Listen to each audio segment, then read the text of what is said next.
నమస్తే. అనురాధరావు బాలల హక్కుల సంఘం ప్రెసిడెంట్.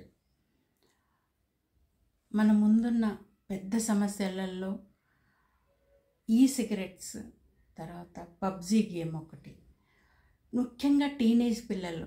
రీసెంట్గా 2 ఇన్సిడెంట్స్ జరిగాయి. వాటిని చూస్తే అసలు 8th క్లాస్ పిల్లలు అంటే ఆల్మోస్ట్ 14 ఇయర్స్, 13+ 14 ఇయర్స్ ఉంటారు. సిగరెట్ స్మోకింగ్ అంటే ఈ సిగరెట్ స్మోకింగ్ కోసము ఇంట్లో దొంగతనం చేసుకొని గోల్డ్ తీసుకొచ్చాడు అబ్బాయి. అవి అమ్మేసి వేప్స్ తాగాడు. మిగిలిన డబ్బులు బ్యాగ్లో పెట్టేసుకున్నాడు.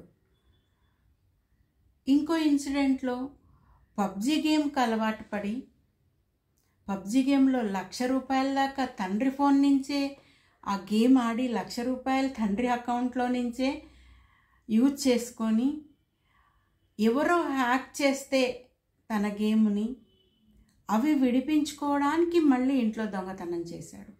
అంటే ఆల్రెడీ తండ్రికి చెప్పకుండా ₹1,00,000 యూజ్ చేసుకున్నాడు. బాగా అనిపించింది ఏమేమి తీసుకున్నాడో దాంట్లో. తండ్రి మరి ఆ మాత్రం చూసుకోలేడా? మళ్ళీ తల్లి గోల్డ్ కొట్టేసి ఎవరైతే తన గేమ్ని హ్యాంగ్ చేశాడో అతనికి లంచం ఇవ్వటానికని దొంగతనం. అంటే 13-14 ఇయర్స్లో ఇవి అలవాటవుతున్నాయి. అవి ఎక్కడో కాదు, మన చుట్టుపక్కల ఉన్న స్కూళ్ళలోనే ఇవి జరుగుతున్నాయి. సో పేరెంట్స్ అప్రమత్తం కాకపోతే పిల్లలు చేయి దాటిపోతారు. పిల్లలకు చెప్పాలి. ఒక సామెత ఉంది కదా, తోటకూర కాడల దొంగతనం రోజే నువ్వు నన్ను ఆపాల్సి ఉంటువమ్మా అని. ఎదిగాక అబ్బాయి అంటాడు. అంటే ఎదిగాక అబ్బాయికి వేరే శిక్ష పడితే నన్ను చిన్నప్పుడే దొంగతనం నుంచి బయటపడేయాల్సింది కదా. అంటే ఇక్కడ ఏంటి, తల్లి తండ్రి 2 కళ్ళతో కాదు, 4 కళ్ళతో 24 గంటలు కాదు, 365 రోజులు 24/7 అబ్జర్వ్ చేయాలి. పేరెంట్స్ అబ్జర్వ్ చేయాలి.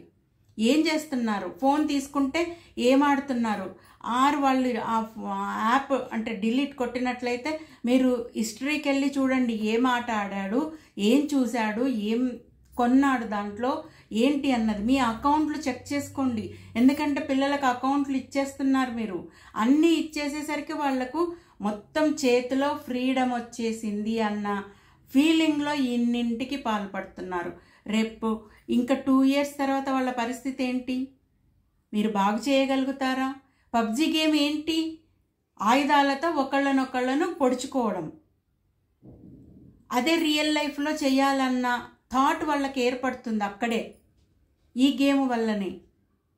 ఒకప్పుడు బ్యాన్ చేశారు, మళ్ళీ ఏమైందో మళ్ళీ ఓపెన్ చేశారు. ఖచ్చితంగా ఇలాంటి గేములు బ్యాన్ చేయాలని ప్రభుత్వాన్ని బాలల హక్కుల సంఘం డిమాండ్ చేస్తుంది. ఎందుకంటే పిల్లలు చేయి దాటిపోతారు. దాంట్లో అంత మారణ ఆయుధాలతోటే ఆడాలి ఆ గేమ్. ప్రత్యర్థులను గన్లతో చంపేసుకోవాలి.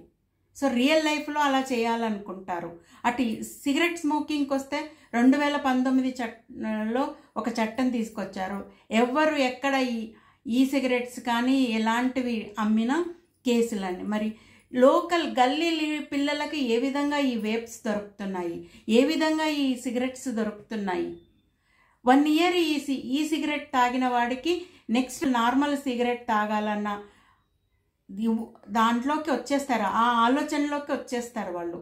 కాబట్టి ఖచ్చితంగా ఈ సిగరెట్స్ కానీ ఇంకేదైనా కానీ ఇవి ఖచ్చితంగా ఆపడానికి ప్రభుత్వం ఫస్ట్ వాటిపైన చర్యలు తీసుకోవాలి. ఇవి లోకల్ స్కూళ్ళల్లోనే జరుగుతున్నాయి, అంటే గల్లీలలో ఉన్న స్కూళ్ళల్లో జరుగుతున్నాయి.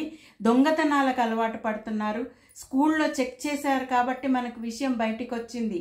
కాకపోతే ఇది అప్రమత్తం కావాల్సిన సైన్ అని చెప్పేసి పేరెంట్స్కి బాలల హక్కుల సంఘం విజ్ఞప్తి చేస్తుంది. మీరు తరోగా మీ పిల్లలను చెక్ చేయండి. నికోటిన్ వల్ల చాలా ప్రాబ్లమ్స్ వస్తాయి. లంగ్స్ ప్రాబ్లం వస్తుంది, బ్రెయిన్ డెవలప్మెంట్ పైన పనిచేస్తుంది, ఇంకా హార్ట్ డిసీజెస్ వస్తాయి, రకరకాల ప్రాబ్లమ్స్ ఉన్నాయి. అవి తెలియనిది ఎవరికి, అందరికీ తెలుసు. కానీ ఎందుకు మిన్నకుంటున్నారు? దొంగతనం చేసే వరకు కూడా ఇంట్లో చూసుకోలేదంటే ఆలోచించండి పిల్లలు ఏ విధంగా ఉన్నారు అన్నది. పేరెంట్స్ అప్రమత్తం కండి.